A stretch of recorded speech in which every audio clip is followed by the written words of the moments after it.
My Lords and members of the House of Commons, I am deeply grateful for the addresses of condolence by the House of Lords and the House of Commons, which so touchingly encompass what our late sovereign, my beloved mother, the Queen, meant to us all.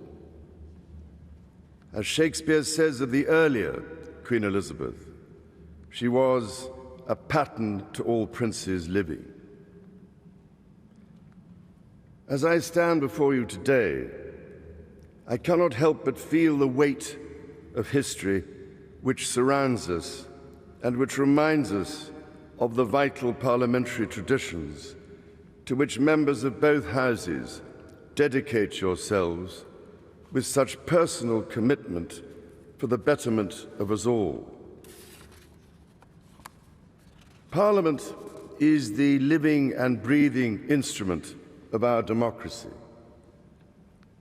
That your traditions are ancient, we see in the construction of this great hall, and the reminders of medieval predecessors of the office to which I have been called, and the tangible connections to my darling late mother we see all around us, from the fountain in New Palace Yard, which commemorates the late Queen's Silver Jubilee, to the sundial in Old Palace Yard for the Golden Jubilee, the magnificent stained glass window before me for the Diamond Jubilee, and so poignantly and yet to be formally unveiled, your most generous gift to Her late Majesty to mark the unprecedented Platinum Jubilee, which we celebrated only 3 months ago, with such joyful hearts. The great bell of Big Ben, one of the most powerful symbols of our nation throughout the world, and housed within the Elizabeth Tower, also named for my mother's Diamond Jubilee, will mark the passage of the late Queen's progress from Buckingham Palace to this Parliament on Wednesday. My Lords and members of the House of Commons, we gather today in remembrance of the remarkable span of the Queen's dedicated service to her nations and peoples.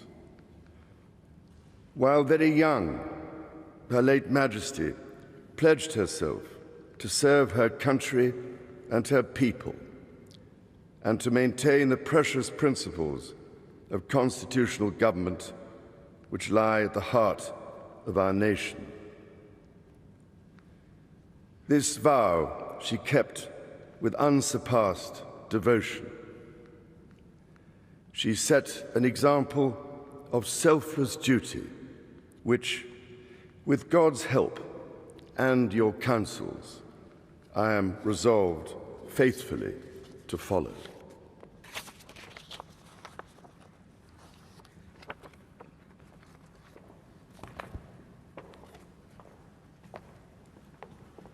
The address by His Majesty the King, presented now to Speaker of the Lords and to the Speaker of the Commons, before the national anthem, played by the band of the Household Cavalry. King's Bodyguard, shut up!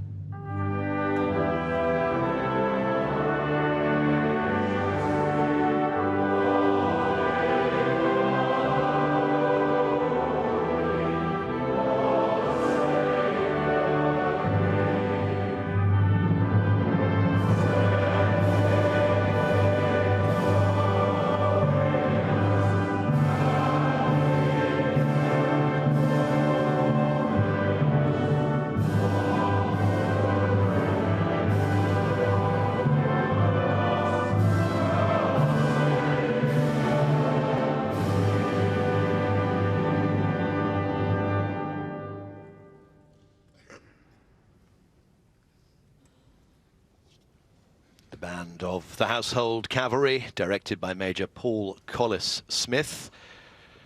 And for many people, most people in this Westminster Great Hall, a first time to sing the national anthem to the words, "God save our gracious King." The Lord Great Chamberlain leads His Majesty and Her Majesty the Queen Consort towards the north door. This the start of a busy day. They depart from here to RAF Northolt, the RAF base, the oldest RAF base. In fact, it predates the creation of the RAF by 3 years. From there they will fly to Edinburgh for a day of engagements that include an audience with Nicola Sturgeon, the Scottish First Minister, and a service of prayer at St Giles Cathedral.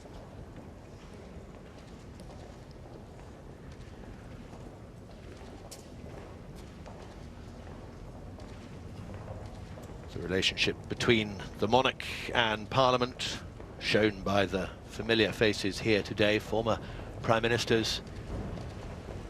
And to the left of the King, the leaders of all the Westminster parties, Conservative, Labour, Democrat, Scottish Nationalist and Democratic Unionist Party.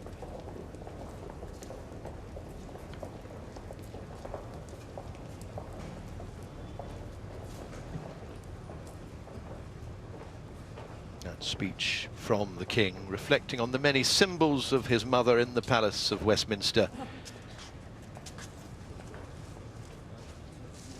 Here in this hall, that glorious window, 1,500 pieces, constructed for the Queen's Diamond Jubilee in 2012. This hall, dating back to the end of the 11th century, when it was built, the largest room in England, perhaps all of Europe. More than 900 years it has stood at the heart of the Palace of Westminster, witness to the evolution of our political system.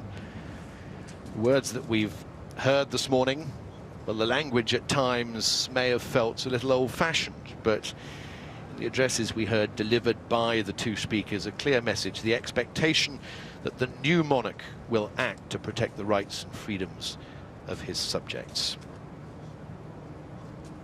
Prince Charles, now the King, King Charles III, shakes the hands of the speakers. It feels as if just briefly the maelstrom of daily political life, hardline positions taken by parties on one side or the other, has briefly been put aside here at Westminster this morning, as members of both houses start to consider the relationship Parliament will forge with the new King.